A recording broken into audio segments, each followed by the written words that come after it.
Alright, this is the new Warhawk that I've been working on. Actually, this project has been in the making for a little while now.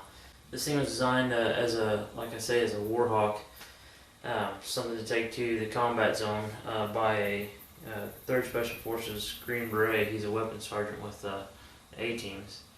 And this is his design, and it's not exactly a traditional design. It's not exactly a new high-tech tactical looking design. It's kind of a blend of the two. Their mission changes all the time, but as Green Beret soldiers, they typically work with indigenous peoples.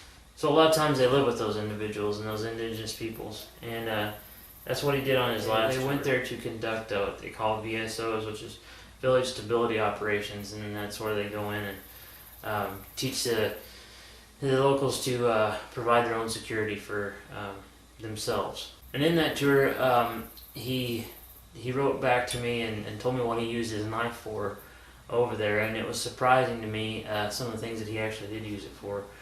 Fire building, which isn't something that you would traditionally think a combat soldier might do, but where he was at in this remote area, it was a village, so they had no power and no running water, and so you live, like they say, when in Rome, you act like the Romans, and that's what he did. That's what they had to do. They had to live like the locals. And the locals keep themselves warm and cook their food and everything else by fire.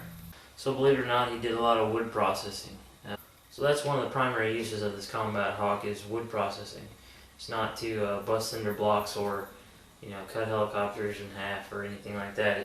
The other application, and probably just as important as the wood processing, is actually intimidation.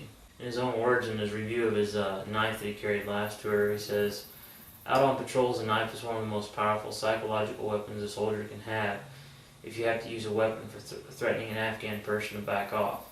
Pointing your rifle doesn't faze them, but you pull out a knife and they usually start taking it serious." And he explained this to me is that it has to do with some of their religious beliefs. They look at a rifle as a weapon of war. Therefore, if they die by that rifle, they automatically go to heaven or whatever. And if they die by a weapon, I guess maybe a lowlier form weapon or something not considered a weapon of war, an edge tool, then no virgins, I guess. Anyway, that brings us to this interesting looking beard, this long hook. This is actually to maintain control of what they call pucks, persons under control. And what he does with that is he hooks them over the shoulder, under the armpit, wherever he can get the hook in, to get a hold of them, get their attention, and restrain them.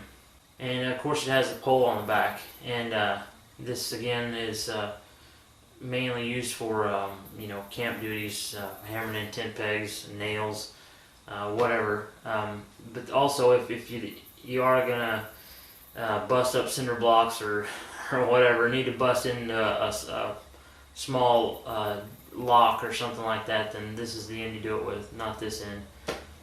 So like this Green Beret told me, he said, if I want to breach a door or bust a cinder block wall or whatever, what have you, he said, I have breaching tools in the vehicles, or I have C4, or whatever.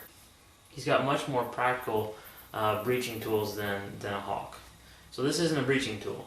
This is more like a survival tool and an intimidation tool.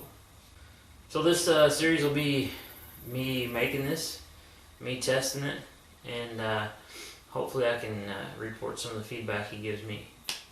So I hope you enjoy it, and we'll see you at the end.